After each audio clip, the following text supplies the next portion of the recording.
নমস্কার বন্ধুরা, গোপাল ভাঁড়ের গল্প চ্যানেলে আপনাদের স্বাগত। আমি প্রমীলা চলে এসেছি আপনাদের জন্য গোপাল ভাঁড়ে আজ একটি নতুন গল্প নিয়ে।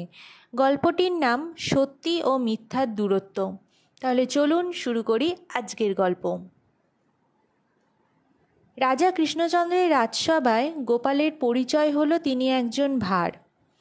রাজসভায় ভাঁড়ামি বা হালকা হাসির চুটকির জন্যই তার কদর। কিন্তু অনেকের জানা নেই এই পরিহাস করার পিছনে কাজ করে তীক্ষ্ণ বুদ্ধি ও তাৎক্ষণিক বিচারশক্তি। গোপালের এমন সব গুণাবলীর কথা অনেকের অজানা ছিল, কিন্তু সেসব কথা রাজা জানতেন। তাই একদিন গোপালকে ডেকে তার বুদ্ধির পরীক্ষা করার জন্য বললেন, আমি এক বিপদে পড়েছি গোপাল। একথা শুনে গোপালের মুখ গম্ভীর হয়ে গেল, মুখের হাসি হলো উধাও। গোপাল বিচলিত হয়ে বললেন, কি বিপদ মহারাজ? রাজা বললেন, আমি বুঝে উঠতে পারছি না সত্য ও মিথ্যার মধ্যে দূরত্ব কত। কখনো মনে হয় দুটো খুব কাছাকাছি, আবার কখনো মনে হয় দুটো দুই দিগন্তে। গোপাল বললেন, সত্য আর মিথ্যার দূরত্ব চোখ আর কানের মধ্যে যতটা দূরত্ব ততটাই।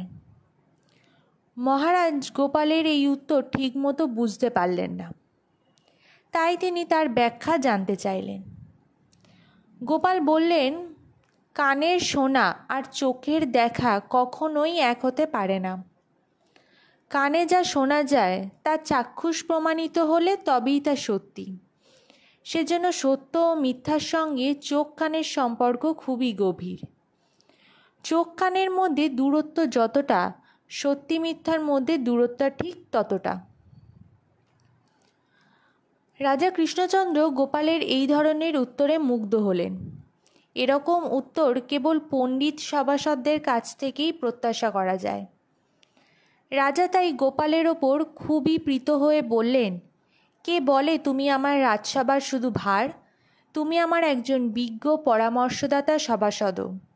তোমার কাছ থেকে এ ধরনের অভিমত আমি যে পেতে পারি তা আমার কাছে কল্পনাতীত। তো বন্ধুরা, এই ছিল আজকে আমাদের গোপাল ভাঁড়ের একটি গল্প, সত্য ও মিথ্যার দূরত্ব। গল্পটি যদি আপনাদের ভালো লেগে থাকে অবশ্যই লাইক, শেয়ার, কমেন্ট করবেন এবং চ্যানেলে যদি নতুন হয়ে থাকেন চ্যানেলটিকে সাবস্ক্রাইব করে আমার পাশে থাকবেন। ফিরে আসবো খুব তাড়াতাড়ি নতুন একটি গল্পের সাথে। ধন্যবাদ।